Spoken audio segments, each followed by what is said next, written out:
Well, good morning, AC Forum. We are thrilled you have joined us today for our webinar on anticoagulants in older adults.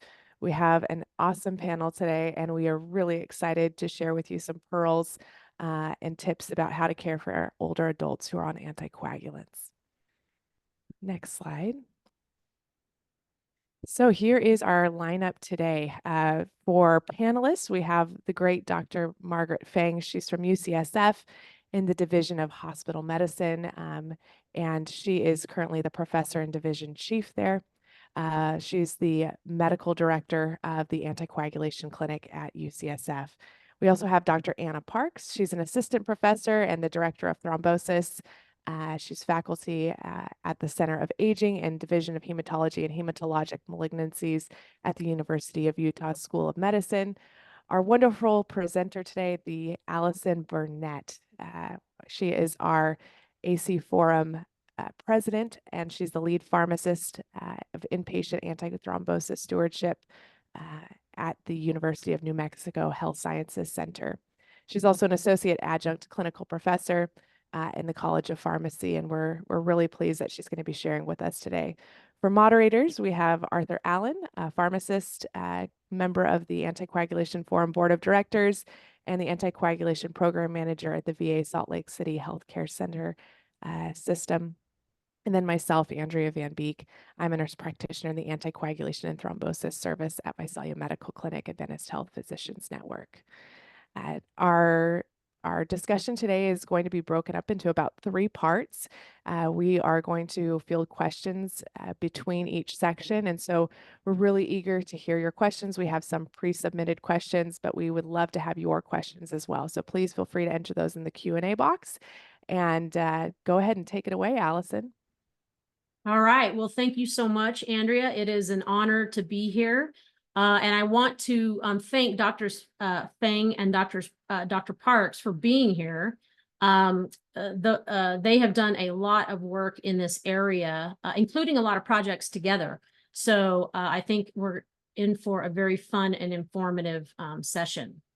So just a little bit of a level set before I start. The content in my presentation is primarily going to be focused on atrial fibrillation, because this is the most common indication for anticoagulation in our older patients. But I think all the information that you'll see and all of the discussion readily lends itself to other anticoagulation indications. And I'm sure we're going to get good questions from the attendees on that in that regard as well. So we're going to use a case-based approach to address a few questions, including what is the evidence for the use of anticoagulants, specifically in older patients. We're going to take a look at that evidence, and then based on that evidence, ask which anticoagulants are viable options for our older patients. We'll also look at some additional considerations that are unique to this population. And then we're going to think about what are some options that exist for our patients, our older patients who might not be ideal candidates for anticoagulant therapy. Before we jump into our first case, I wanted to take just a moment to emphasize why it's important to talk about this. We know that the U.S. population is aging, and so the number of patients, people over the age of 75, is going to double in the next 2 decades. We also know that the prevalence of atrial fibrillation increases with age, and about 15% of people over 75 have atrial fibrillation. And then very importantly, we know that the strongest predictor for ischemic stroke in atrial fibrillation is advanced age. Despite knowing all of this, we still face some significant challenges in undertreatment of atrial fibrillation or off-label underdosing of highly effective anticoagulant therapies. And I think it's really important for us to think about, the importance of understanding the evidence and making sure it's interpreted and applied appropriately to optimize care for these patients. So I very much appreciate the opportunity to explore this today. So for our first case, we have a 78-year-old man who's diagnosed with new onset AFib. You can see his comorbidities listed there. He's still independent. He, in fact, attends a weekly exercise class with his friends. His home meds are listed, and you can see he's also on low-dose aspirin. He's got a moderately healthy weight. His blood pressure is a little bit higher than we would like it to be. So I think it's important to acknowledge that different people age differently, and based on the information we're provided, it seems like this gentleman is aging fairly well. And so the question is, what are viable oral anticoagulant options for this elderly patient? So the first question we have to ask is anticoagulation indicated? And the most common tool we have in practice to do this is the CHADS-2 VASC score. And so by virtue of age alone, any patient 75 years or older would be indicated for anticoagulation by this thrombosis risk that's driven by their age. A complicating factor is that age is also an independent risk factor for bleeding, and we see this incorporated into several of our bleeding risk prediction tools. And then beyond age, we have several other factors that are shared and common across prediction tools that increase our patients' risk for both bleeding and thrombosis. So this can all get somewhat complex. Unlike the way we use the CHADS-2 VASC score, we should never use our bleeding risk scores to decide whether we're going to anticoagulate our patient or not. Where these tools are really helpful is helping us identify and address modifiable bleed risk factors. And thinking back to our case patient, I think a couple of things that would be really important to address is that low dose aspirin, is it really needed? And then also getting some better control on his blood pressure, because those things are going to mitigate his risk for having an adverse bleeding event. So what evidence do we have specific to our older patients? Well, we do have clinical trial data. This is a network meta-analysis from the landmark randomized controlled trials of DoACs versus warfarin for non-valvular atrial fibrillation. And this is the data that's specific to patients over the age of 75. So in very broad brushstrokes, in the interest of time, what we see is that all of the DoACs performed better or equally well as warfarin for efficacy in stroke and systemic embolism. They also performed similarly for major bleeding. On the right, we see that all of the DoACs were associated with a significant reduction in intracranial hemorrhage, with the exception of rivaroxaban, which was no worse than warfarin. So how about DoACs in the wild, right? Sometimes they behave a little bit differently. So it's important to think about real world data also. So I'm showing you results from the very large retrospective observational Aristophanes study that was done a few years ago. And what we see is that apixaban, dabigatran, and rivaroxaban had equal efficacy, shown in the orange box for dabigatran, or better efficacy, shown in the green boxes for apixaban and rivaroxaban.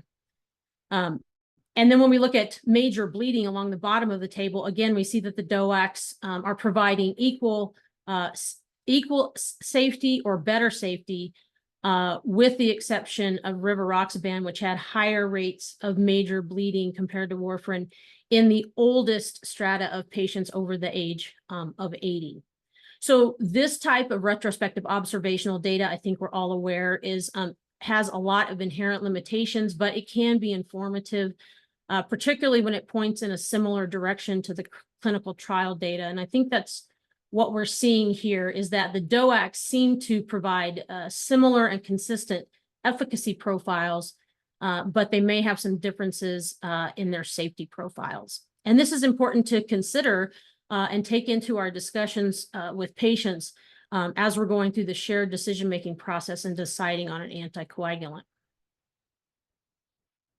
So I assume that many attendees today are familiar with the Beers criteria for use of medications in older adults based on some of the questions we got ahead of time. You guys wanted us to mention the revised version that was published just about a year ago now.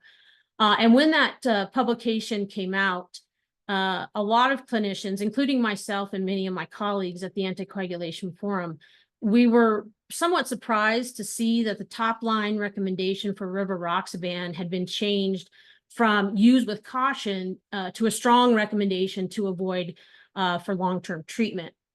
So the authors stated that this was based on increased incidence of major and GI bleeding with rivaroxaban compared to other DoACs, which is an interesting statement because recall that there are no prospective randomized comparative head-to-head analyses of the DoACs. So that was a surprising statement. I think more concerning amongst many clinicians was the fact that this top-line result might be taken by clinicians and institutions and implemented in a systematic fashion such that many patients who might derive benefit from or need rivaroxaban would be relegated to other therapies unnecessarily. So we felt compelled as an organization to write a letter to the editor. And in doing that, what we really did was we went back through the document and we pulled out statements that the authors themselves had written that were intended to help users interpret and apply the guidelines appropriately. And I think these were very important statements. They were unfortunately underemphasized. So in our letter, we took opportunity to pull these out and put them into the letter. And you can see what emerged were comments like that a recommendation to avoid a medication is not an absolute contraindication, that prescribing of medications in older adults is complex and it needs the input from patients and family. And then very importantly, that rivaroxaban may be a reasonable option in select circumstances, which we agree with. So this allows us the most flexibility. It puts the most tools in our toolbox for when we go into those conversations with our patients and undergo shared decision-making to identify the medication that's going to work best for them. And you're going to hear me mention shared decision-making a lot because this is the best way that we can keep patients at the center of these discussions. And so beyond the clinical safety and efficacy data, we need to have very patient-centric considerations. And so in these shared decision-making sessions, we need to be thinking about things like what is going to be their ability to pay for and access the medication? What are their preferences regarding dietary considerations and dosing burden? So when we do these patient-centric explorations, we will achieve our goal of identifying the best medication for the patient, because at the end of the day, the best medication is the one that the patient's going to be able to access longitudinally and be the most adherent with. So that brings us to the end of our first section. I'm going to stop sharing and I'm going to turn it over to Andrea so we can field some questions and have some good discussion. Yeah, absolutely. So I think one of the things I gained from this first section is, we are worried about our elderly patients bleeding.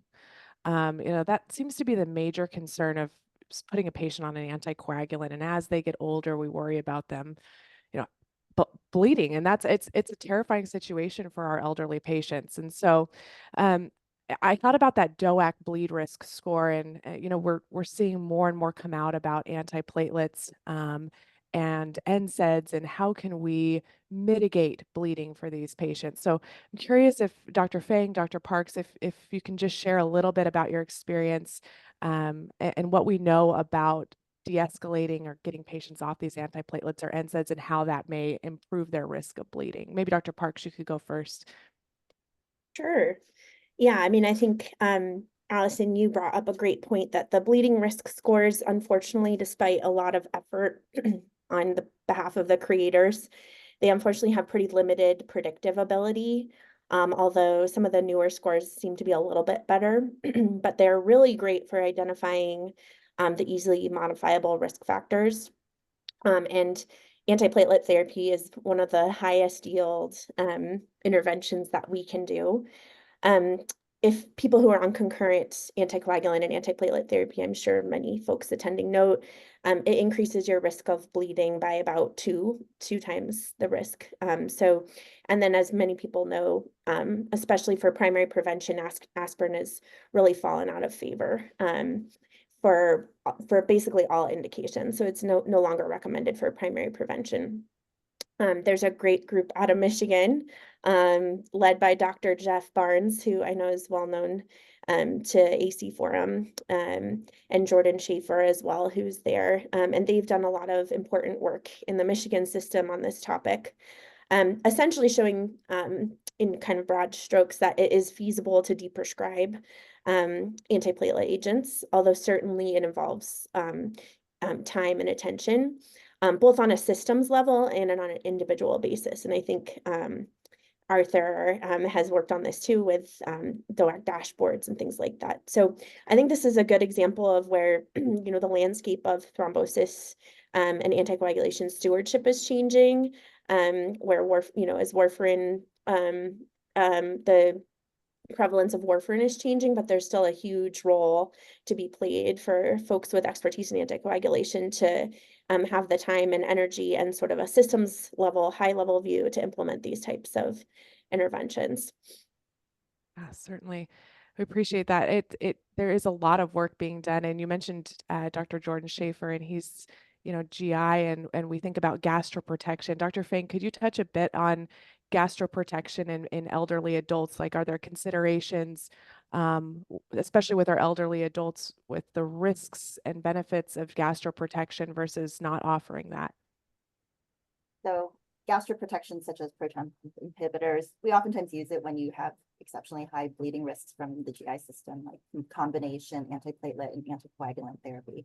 And so if you really have to be on a therapy that causes ulcers, then yes, I do prescribe proton pump inhibitors.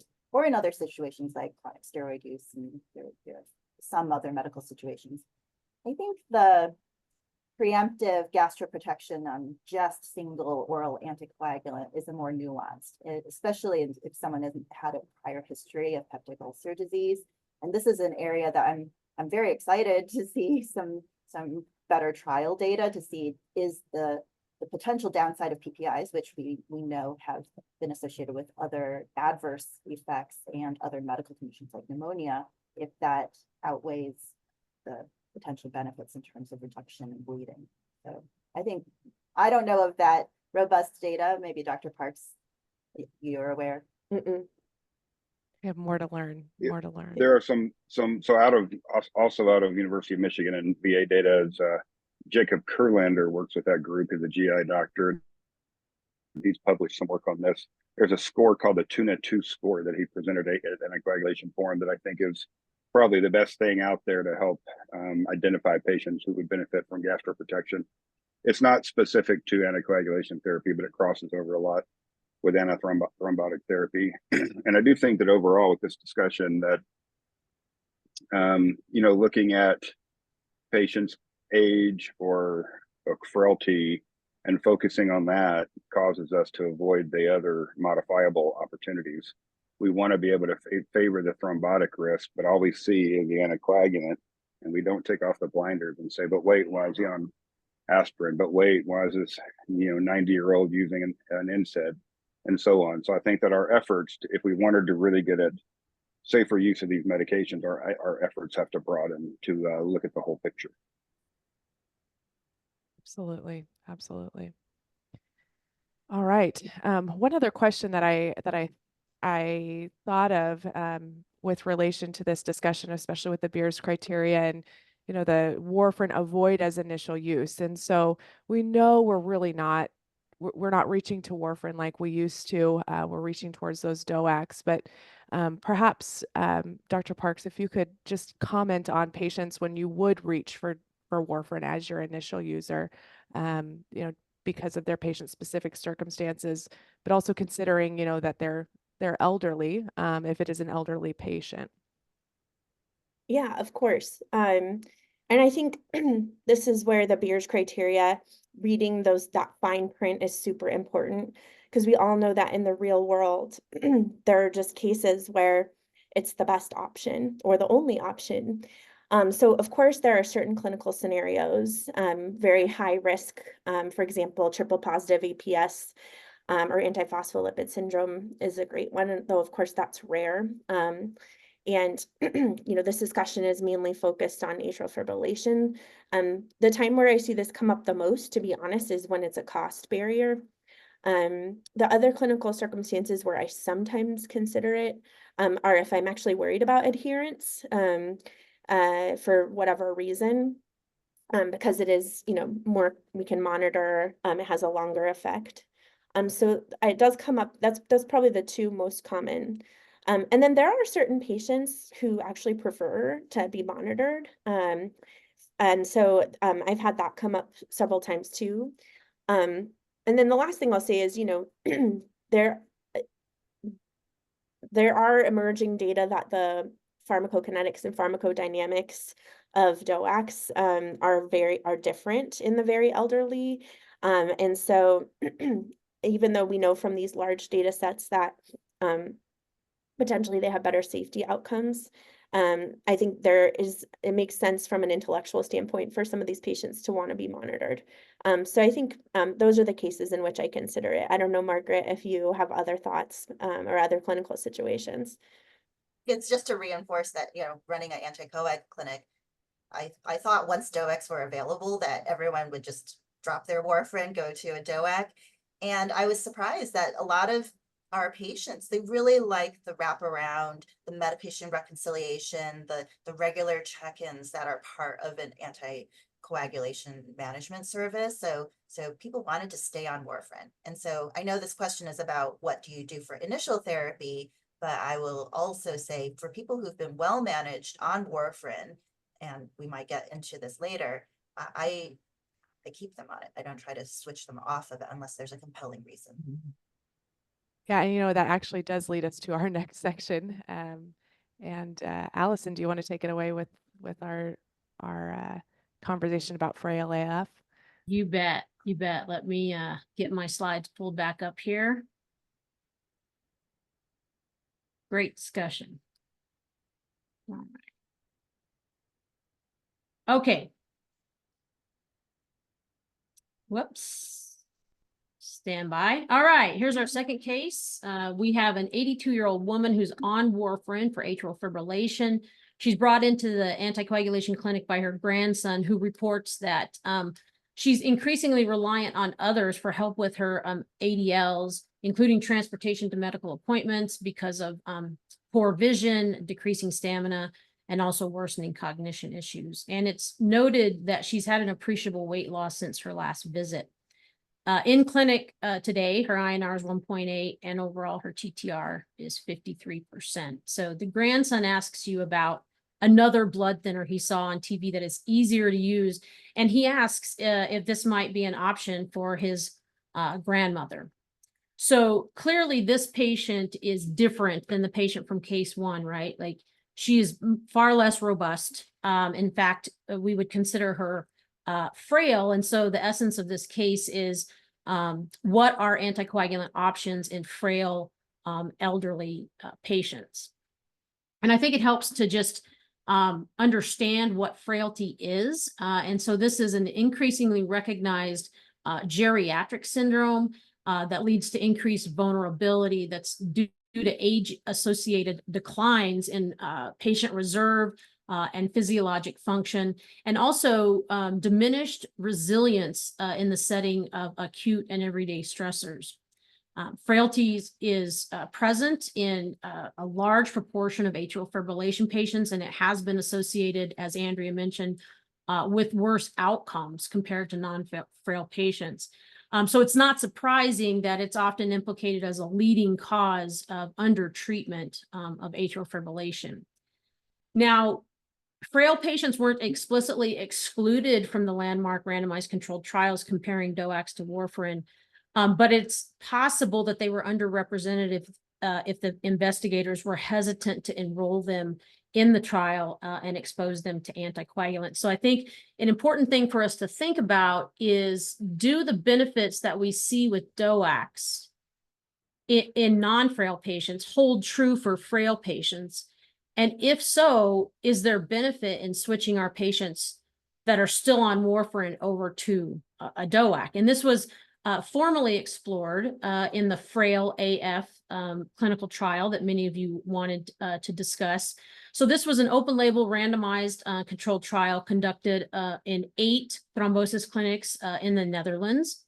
And patients were included if they were at least 75 years of age with atrial fibrillation on a vitamin K antagonist and managed in one of these clinics. They also had to have a Groningen frailty score, which is a validated frailty score of at least 3.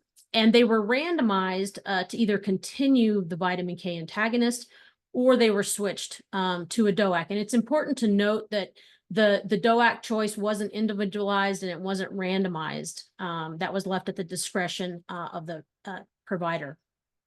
This was designed as a superiority trial with a planned interim analysis once 160 events had happened. And unfortunately, at that interim analysis, the trial was prematurely discontinued because of futility. But when we look at the evidence that is available, we see that for the composite primary outcome of major and clinically relevant non-major bleeding, patients who were switched to a DoAC had significantly higher event rates.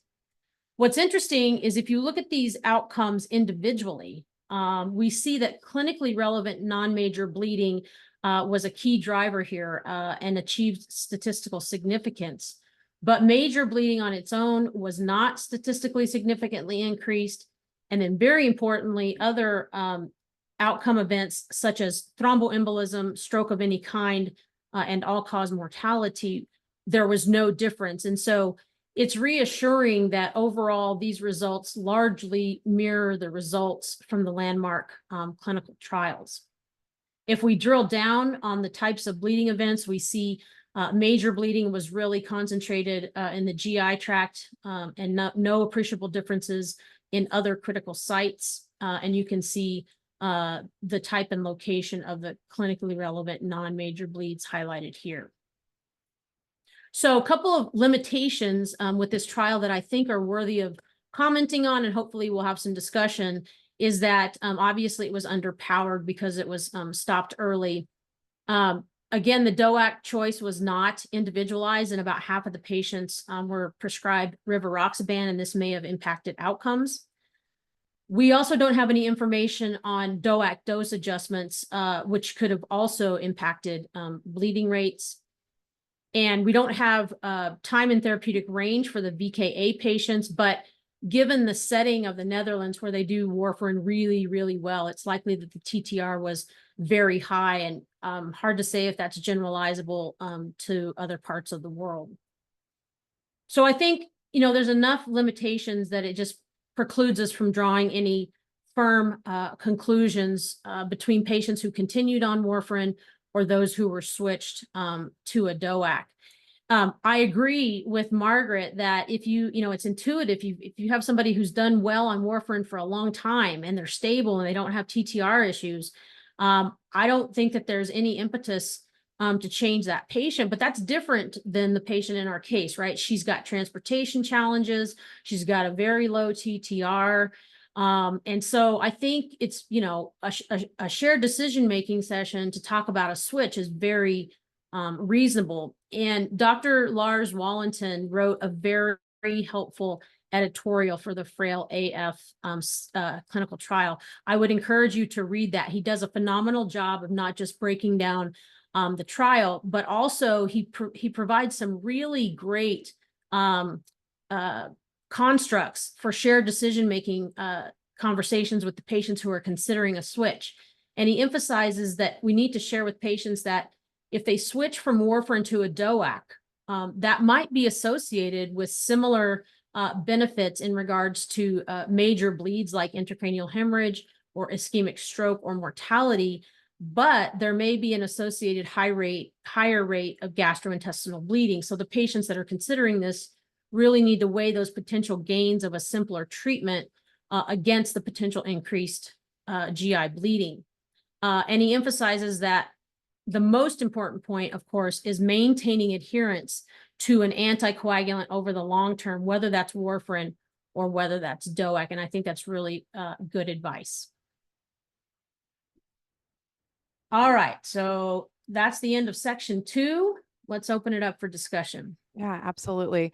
So I think the Frail AF trial, that was hosted over in the Netherlands, and we think a little bit about like the generalizability to other populations. They have high TTRs there, they manage warfarin well there. We know that that's not always the case in other parts of the world, and what I start to think about is in other racial or ethnic groups, are there potential inherent characteristics of those groups that might have higher rates of bleeding? One question that came up in advance of our presentation today is a question about elder Asians potentially having higher rates of bleeding. Dr. Fang, do you have any comments or any thoughts about potential racial or ethnic groups that might have higher rates of bleeding that we should be aware of, and extra monitoring that might be required? For that question, I think there's probably, you want to disaggregate that maybe there are a higher prevalence of genetic differences in different racial groups. And then there's also the surroundings. So racism, difference in terms of access to care or equitable distribution of pharmaceuticals.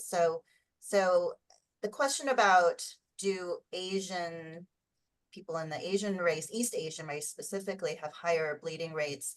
If you look in some of the studies, for example, in Japan, there were higher rates of something like intracranial hemorrhage. And I think at that time led to guidance about targeted lower INR therapies. Hasn't really been borne out as much when you look at Asian populations in the United States in as a consistent way. And so you wonder, is this genetic, or is it in a country like Japan where there's different practices, maybe different blood pressure, and different dietary influences? So I think the question is still open, and it just reinforces that we should continue to look at the contributors of the end outcome. And we do know that there are polymorphisms in terms of warfarin metabolism that you could test for instead of using race as a proxy. Mm-hmm. Andrea, can I just comment there? And I might Please. need to get a assist from Arthur, but correct me if I'm wrong, but in Japan, the Rocket AF study that was done specifically in Japan, it actually used a lower dose of rivaroxaban. Is that correct? Like 15 milligrams a day was the standard dose. You're muted, or we can't hear you, Arthur. That's a shame. That was brilliant.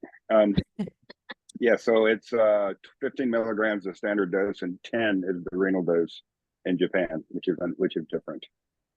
Yeah, so that would indicate that there's some suspected differences, or maybe even proven differences, that led to that trial design. So I do think there is something there. I've had that question come up, Margaret, in practice. It's like, if I have an Asian patient in the United States, they would get a lower dose in Asia, but what do I do with them in the United States? I don't think we know the answer to that, but I do think there is something there, that there may be some differences in anticoagulant requirements. Great. So I want to touch a little bit about dosing of DoACs. And so, we know the criteria that have been set in the trials and by the manufacturer of how to dose a DoAC, specifically, let's say, in atrial fibrillation. And so we thought we start to think about bleed risk, and, if a patient meets criteria for a full dose DoAC, a 5 milligram twice a day, 20 milligrams once a day, full dose DoAC, are there ever situations where we go off label and dose reduce based on patient specific characteristics like frailty, or is it a situation, or should we really be all in or all out, so to speak? Dr. Parks, could you potentially comment on this? Sure. Yeah. Well, we do it because there have been studies that have shown that underdosing is incredibly common. And, there are flaws in that data, of course, because it is all observational. But it does appear that if you do underdose patients, it seems to greatly increase their stroke risk. And so I think the standard line is that you should not inappropriately dose reduce. based on frailty or perceived frailty, because it seems to increase stroke risk. Excuse me. There has been a study that has looked at this, and sorry if I'm jumping ahead, Allison, but Elder Care AF addressed this question to an extent. And so this was also done in Japan, but basically took patients who were over age 80 who were deemed inappropriate candidates for anticoagulation. And they based that on perceived frailty by the clinician, severe renal dysfunction with GFR less than 30, high bleed risk, such as like a history of bleeding, and then low BMI, I think, are the main characteristics. And so they did actually randomize those patients who otherwise would not have been deemed appropriate candidates to placebo versus dose reduced. And in this case, it was edoxaban, so not something that we use that commonly here. And what they found is that if you do use dose reduced edoxaban, it reduces the risk of thromboembolism as compared to placebo, and actually was not associated with increased bleeding risk. It's interesting because I don't feel like that's been that widely adopted in practice in a standardized fashion. You can correct me if I'm wrong, but that's my perception. And again, these were all atrial fibrillation patients. So, but I think, so I think there is a precedent for it based on that trial. With its limitations, it's a different population. I think there's the same question about generalizability. But I think my main takeaway would be that it shouldn't be done for people who you would anticoagulate. But if you would otherwise withhold anticoagulation from a patient, then I think that it gives some credence to that notion. I don't know, Margaret, if you have other thoughts or if you've sort of changed your practice based on elder care results. I think it's like some anticoagulation is better than no anticoagulation when you look specifically at thrombosis prevention. And full dose anticoagulation is probably better than lower dose anticoagulation.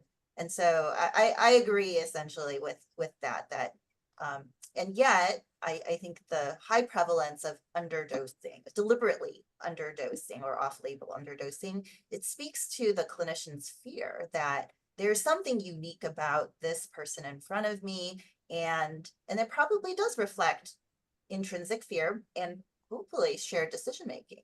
And maybe if the discussion was, well, I don't want to even take that risk, like I'd rather take nothing than be on a lower dose, that might influence. There's also things like, well, you know, the cutoff of 80, is there really an enormous difference between 79, 80, 81? And that does change your dosing. So I think there are more nuances there that allow for more flexibility in practice. That being said, more people probably underdose than we should. Yeah, and I'll just real quickly, I'll say that I was very much on the bandwagon of all or none. There is no such thing as just a little dab will do you with anticoagulants. You're going to take it like you're supposed to take it, or you shouldn't take it at all. And then papers like Elder Care came out, and there was another one that was a nursing home based paper. None of them great, none of them landmark or anything like that, but enough in there for me to say, okay, in certain select cases, not as a general stance, but when my arm is appropriately twisted, given a lower dose in this particular case is probably better than doing nothing. Yeah. And I think you bring up a good point, Arthur, about, what Allison said at the beginning, that not every patient ages the same. And so some 81-year-olds are much different than some 60-year-olds. And so I think that actually ties us nicely into our next section about the extreme frail or nursing home patient. And so Allison, I'm going to let you take the reins, and we'll get to that, and we'll have more discussion after. All right, let me get to my slides here. So yeah, that's a nice segue, Andrea, because I mentioned that frailty is a geriatric syndrome, and we had a nice discussion about frailty, but it's important for, attendees to be aware that there's a whole gamut of geriatric syndromes, and I'm showing you several of those here, and they include things like polypharmacy, multimorbidity, falls, dementia, etc.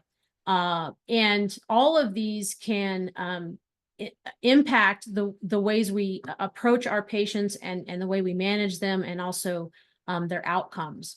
So it's understood that most older patients with atrial fibrillation and other indications for anticoagulation have at least one geriatric syndrome, right? And you can see from the diagram that there's a lot of intersectionality between these conditions and issues.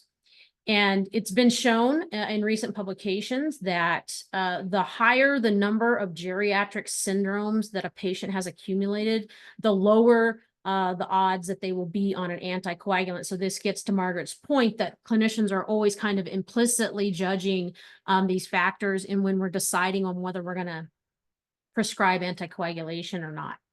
And so, it's intuitive to think that, geriatric syndromes also, just like, frailty on its own, but, when you compound that, this is going to be a key driver in under treatment of atrial fibrillation, or under treatment or off-label underdosing of, effective anticoagulant therapies. And I think there's some situations in which that might be inappropriate to undertreat. And then I think there's situations where it might be appropriate. So if you have somebody who's not extremely elderly, and maybe they only have one or two of these geriatric syndromes, they might still derive benefit from anticoagulation. But if you take somebody who is severely, extremely elderly, and they have all of these geriatric syndromes, then I think that's where we need a lot more information around conversations about, is this patient still deriving benefit, or should we be thinking about stopping anticoagulation? And we have a case to demonstrate this. So we have a 96-year-old woman on apixaban for atrial fibrillation, and she's brought into the emergency department from her long-term care facility after a fall event that she does not recall. She has advanced Alzheimer's. She's fully dependent. Her head CT is negative, and the ED resident who's getting ready to discharge her back to her facility is asking you for recommendations on resuming rivaroxaban. So the question for discussion here is, what would you recommend in this situation? And I think a lot of clinicians would be hesitant to posit the possibility of stopping anticoagulation. A lot of times we don't feel, particularly in the acute care setting, that we own these situations, and we really just, for lack of a more elegant phrasing, we keep it between the rails. But I think there's a really important need to have a framework for discussions. These are hard conversations, and we don't know how to do this. We have lots of guidelines that tell us how to start anticoagulation and who to start anticoagulation in, but we don't have guidance on how to stop anticoagulation. And so Dr. Parks and Dr. Fang have done a ton of work in this area. So this is right in their wheelhouse. And I've learned a lot from, reading Margaret's papers, that as people accumulate these geriatric syndromes, the benefit they're deriving from their anticoagulant for stroke prevention in atrial fibrillation is diminished, because they're more likely to die from another cause. And after certain age thresholds, the net clinical benefit of anticoagulation is actually lost. And I think what that means, and I welcome Margaret to correct me if I don't get this right, but that means patients are not deriving any benefit, but they're being exposed to all of the risks. And that's concerning, because there's a recent publication that shows about 1/3 of nursing home residents who have atrial fibrillation and advanced dementia, like the patient in our case, they were kept on anticoagulation in the last 6 months of their life and potentially deriving no benefit. So I definitely think we need more high quality data in this area. I think it's a huge opportunity for antithrombotic stewardship. And I wanted to give a plug to a really cool initiative that's going on right now called the Drive to Deprescribe. And this is being driven by the Society for Post-Acute and Long-Term Care Medicine. I would encourage you to go check out their website. They're doing a lot of really good work that's focused on empowering clinicians that work in these clinical settings to know how to safely and appropriately deprescribe medications. And they've done a lot of work around opioids and insulin, et cetera. We just recently met with their leadership, the Anticoagulation Forum did, and we're very excited at potential opportunities to partner with them and do the same type of drive to deprescribe work around anticoagulants. So I would encourage you to check that out. So I think shared decision-making isn't just for starting anticoagulation, it's also for stopping anticoagulation. And so as you're, as you're having these conversations with the patient and the caregiver and the family, I mean, I think the patient-centric talking points are, what is this patient's life expectancy? What are their goals of care? And would a patient like this place more value on, being adherent with their medications, or would they rather, just pursue comfort in their remaining days? So all good points for discussion. I'm very excited to hear from Anna and Margaret on this, because again, they've done a lot of work in this area. Yeah, great, Allison. I think we've really gotten through the sort of span of the geriatric experience with anticoagulation with this webinar, starting from the geriatric that is more functional to someone who starts to have some frailty to end of life. And when we start to think about end of life and hospice care, we start to have these decisions about, do we stop an anticoagulant? And many patients have been taking them for years, and they're understandably concerned about stopping an anticoagulant. The family is concerned about stopping an anticoagulant. And, we highlighted in atrial fibrillation, stopping anticoagulants, but I'd be curious if either of you may be able to comment about if the discussion changes if a patient has a mechanical heart valve, or if they have had a more recent VTE, say in the past 3 to 6 months. How do we start to have those conversations with the patient and with the family if there may be a more perceived high-risk situation and a hospice diagnosis or hospice plan? Maybe Dr. Parks, you could go first. Sure. Yeah, I think this is such a rich discussion.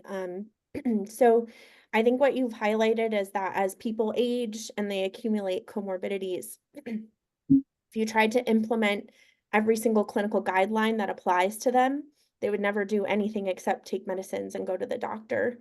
And so what I've learned from geriatricians is that the focus really shifts to sort of patient priorities informed care.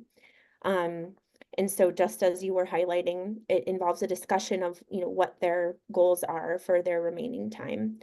We're really, unfortunately, not great at estimating prognosis. And I think that the paper that you mentioned about how 1/3 of people remain on anticoagulation for the last 6 months of life really highlights that. And I think the other kind of interesting thing from that paper is that the markers of more severe dementia, like bed sores, for example, were actually associated with a higher risk of remaining on anticoagulation. So there's some clinical inertia, and these are really tough conversations to have.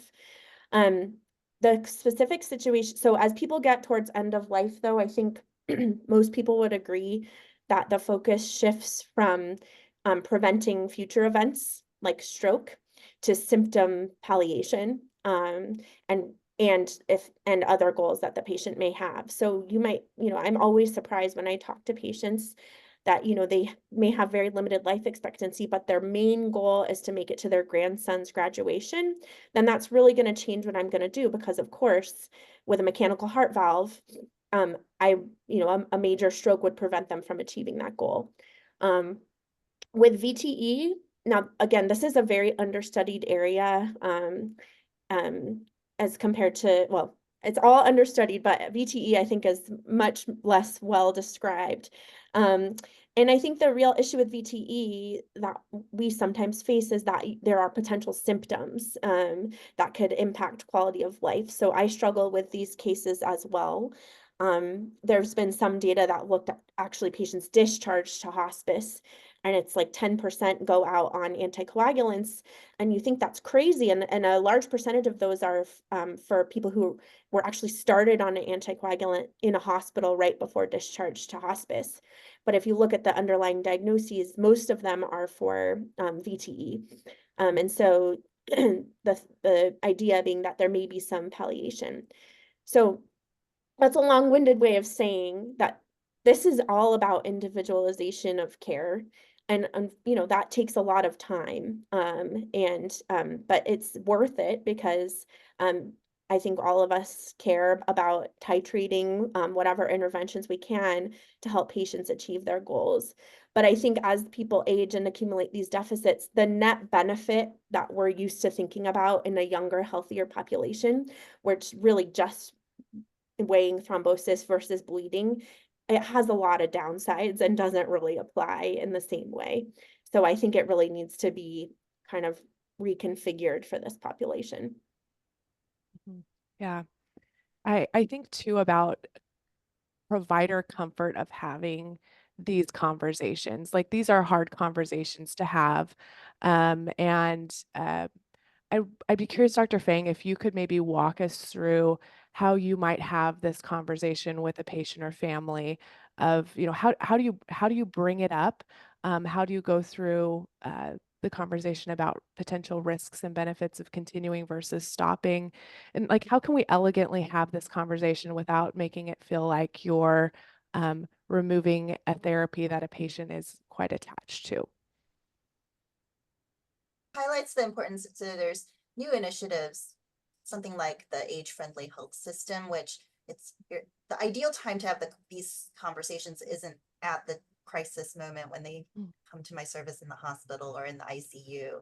It's really over time with clinicians who know the patient, their caregivers, their wishes, and see them evolve. And so as part of the age-friendly health system at the center is what matters most to this patient and their family. And then part of that might be the medications. And it's this idea of deprescribing is not just something like anticoagulants or antithrombotics, but it's all of these interventions like statins, like antihypertensives, that for so many years he pushed these on patients like, you're going to live longer, you're going to live better. And then at some point there is a diminishing gain and perhaps increasing burden. So the ideal time is to have this throughout the lifespan. And then by the time they come to me, and for example, in this case where it's quite a frail woman with diminished quality of life who isn't recognizing, you know, have that conversation about how burdensome is it? How attached is the family? Does the medication that we're prescribing represent care? And sometimes that is completely valid, that it feels like we as clinicians care about you, and so we're taking the time to give you this medication. But to then think about, is this also a burden? And Dr. Parks has done amazing work looking at, we sometimes come in with this idea that, oh, it's only a stroke that leads to long-term disability. And she has looked at these episodes of bleeding in older patients and watched their functional status decline. So bleeding events, not just intracranial bleeding, but just being hospitalized, going through procedures, not being able to eat, to have your endoscopy, all of these cumulative side effects and burden can also accelerate functional decline. Absolutely, absolutely. We have one population we haven't quite covered yet, and that's the nursing home population. And it seems like we as a whole don't do a great job of taking care of anticoagulants in nursing home patients. And I feel like there's a tremendous opportunity there. And I wonder if Dr. Parks, if you could comment on ways we may be able to improve care for nursing home patients on anticoagulants. Yeah, I mean, I wish I'm definitely not the expert in this area, but and so I would love to hear from the other panelists as well. I was just commenting earlier that I think it's somewhat interesting that you know, as a hematologist, I get consulted all the time about these anti-cancer therapies and whether to continue them or not. And in fact, like in many cases, it kind of doesn't matter. But with anticoagulants that are much higher risk. DoACs are the leading cause of emergency room visits. It's not always the case that the same level of thoughtfulness goes into decision making and management. So, I think, this is a case where our lack of an integrated system and really harms patients, unfortunately, because then it falls to almost like an individual level to intervene. But again, I think this is a case where anticoagulation stewardship can and does shine. Because, even patients who are on DoACs who may not be quite, necessarily need the level of intense monitoring that a patient on warfarin does. This is a case where absolutely they need the level of intense monitoring. And, for better or worse, oftentimes we have more time and energy than some of the nursing home docs or primary care doctors who are tasked with the million other clinical questions to have these, time-consuming, complex conversations about continuing versus stopping. I think, it's always an individual. This is, I think, what I hope is that one of the main takeaways is that, there are very functional, fit folks living in nursing homes, and then there's people that are more towards the end of life, and individualized decision making is the key. And, as we've highlighted, I think also this is an area where there is not that much data to guide us. So I think it's really exciting to have had Allison review the papers that are starting to come out that have really, specifically enrolled frail patients. So I think there's a research imperative to study these questions as well. Yeah, thank you so much. Thank you so much. Wow, this has been a wonderful discussion, and I think there's much more to come, which is exciting. And as a provider that takes care of gerontologic patients and specializes in gerontologic patients, this is just an amazing thing that we really need to be learning more about. So thank you all to the panel. Allison, would you mind pulling up our last few slides? Let's see here.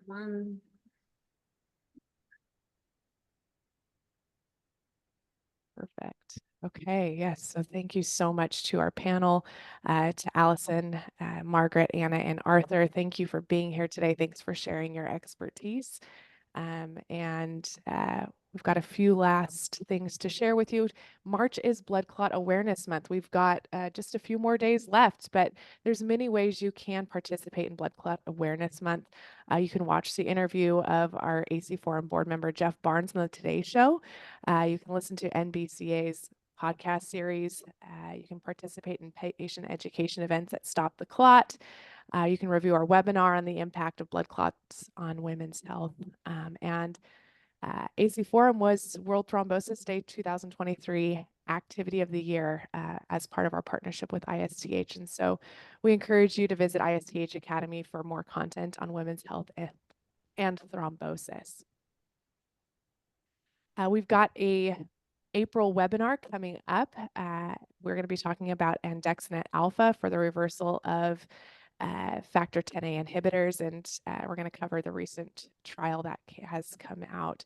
We hope you'll be able to join us. You can register at the link in the chat, and it should be a very dynamic discussion. You can also look at the QR code there on the screen if you have a quick camera. Next slide. Boot camp is coming up in May. It's going to be in Nashville. We really hope that you'll join us. Bring your boots, bring your hat. It's going to be a lot of fun. We have faculty that is ready to answer your questions. They're going to be engaging with you. They'll be available between sessions as well. And there will be lots of networking opportunities. We'll have our daily chalk talks. It's a really comprehensive curriculum. 13 contact hours. Registrations are filling up quickly, and so we really encourage you to register today to reserve your spot. Again, if you have a fast camera, you can get that QR code on the screen. Next slide. And I think that's it. Thank you all so much for joining us, and we hope you have a great day and keep anticoagulating or deprescribing those anticoagulants for your elder adults. Thanks so much.